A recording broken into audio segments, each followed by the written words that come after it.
east of 7 Hills in Florida's capital city, covering every corner of the Big Bend. This is the award-winning News 20 at 5 Live. Good afternoon and welcome to the special edition of News 20 at 5. I'm Taylor Bishop. And I'm Berea Baker.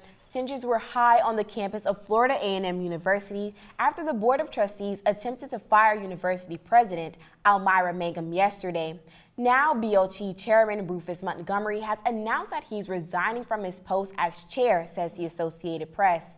His resignation comes after an emergency BOT meeting where members voted on motions to fire Mangum after allegations of improper use of funds. The motion to remove Mangum for incurable causes fell with a 7-5 vote, while the second motion to terminate Mangum without cause fell with a 6-6 vote. The board did agree to conduct an outside review to investigate the financial allegations. Reporting live from the studio, News 20's Keita Browning has more on the story. Thanks, Berea. After the Board of Trustees members attempted to oust University President Almira Mangum, more than 250 students gathered in front of Lee Hall Auditorium. Following the on-campus rally, passionate students marched to Governor Rick Scott's office at the Florida State Capitol. With Scott out on travel, student leaders submitted a letter to the governor's staff showing support for Mangum and expressing concerns of overzealous management within the BOT. Visit the News 20 tab at thefamuonline.com for extended coverage of this story. I'm Keita Browning. Back to you guys at the desk. And developing now, Tallahassee Police Department is on the scene at the Onyx Apartments located on College Avenue, where witnesses say a Tallahassee man allegedly fell from an apartment balcony. Wow. Be sure to check the FAMU TV News tab on thefamuon.com for more updates. Florida state officials announced that an employee at the National Magnetic Lab died Wednesday following an accident. Glenn Nix was a mechanical trades technician and was working with the crew when the accident occurred Wednesday morning around 10 a.m. The crew was working on a magnet under construction in the lab's direct current field facility. They were working on a part of the system that supplied cooling water to the magnet. When they removed the cap, the pressurized pipe hit Nix and he died at the scene. Another employee suffered minor injuries. Yesterday, the Florida Senate met to discuss policies and changes to child welfare. Multimedia journalist Taylor Bishop has more. The Florida Senate held a committee meeting yesterday discussing children, families, and elderly affairs. Items of concern were the report on child welfare and the quality standards for group care.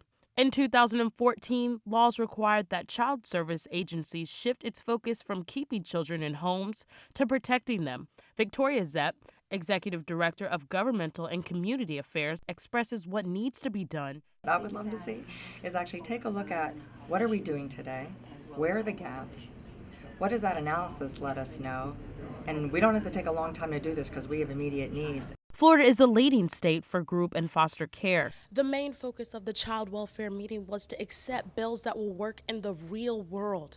This is the third session that the Florida Senate has met on child welfare. 16th District of Florida Republican Senator Thad Altman gives insight on why child welfare is so important. That we don't slip away from that community-based care. It doesn't become too Tallahassee-centric. You just can't replace the support of a strong, vibrant community that's backing many of these programs, offering volunteers, raising local dollars, doing outreach into the community. Those are very, very important. We can't solve the problem here in Tallahassee. We really need to empower our communities to engage and address these type of tragic problems. The next Florida Senate meeting is set for the end of November. For News 20 at 5, I'm Taylor Bishop.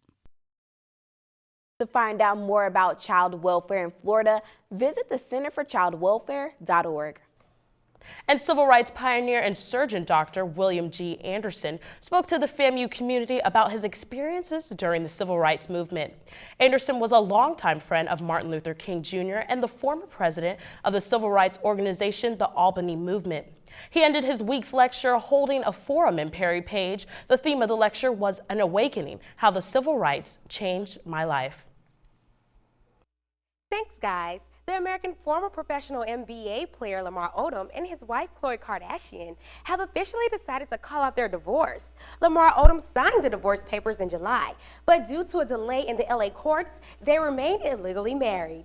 Now we have learned that Khloe and Lamar have decided to jointly file a petition in court to dismiss their divorce. A judge approved their request on Wednesday morning.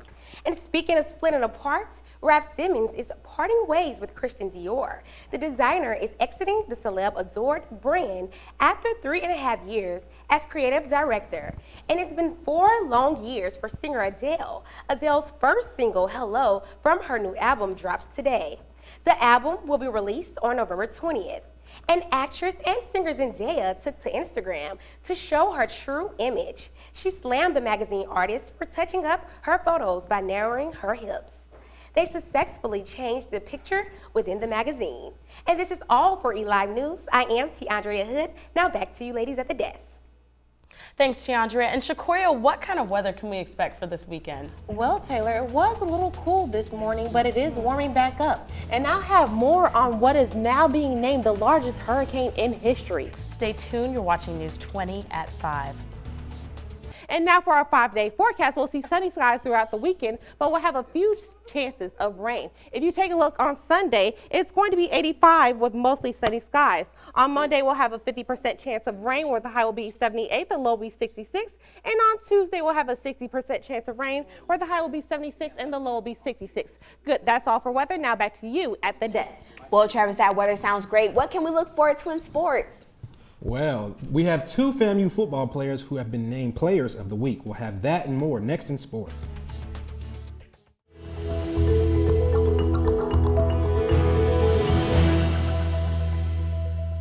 Welcome back to the special edition of News 20 at 5. I'm Travis Milton with your sports. The Mid-Eastern Athletic Conference named FAMU's quarterback Carson Royal and defensive back John Boston as the 2 Players of the Week. Royal was named Offensive Player of the Week after completing 14 of 31 passes in the 41-13 victory against Delaware State. And Boston, with 13 tackles and an interception, was named Co-Defensive Player of the Week.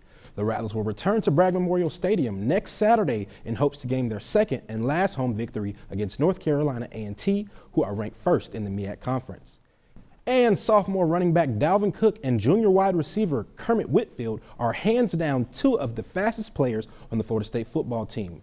Cook clocked 23 miles per hour and is just 45 yards away from becoming the fastest player in school history, while Whitfield clocked in at 22 miles per hour and leads the team with 29 receptions and 397 yards.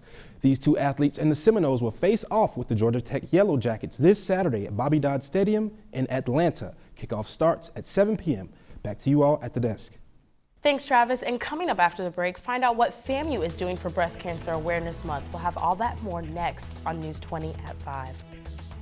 This weekend, FAMU School of Pharmacy will be hosting their first annual Save the Date health screening event. Well, that's going to do it for us today. For Travis, Shakoria, and Taylor, I'm Bray Baker. Thanks for watching.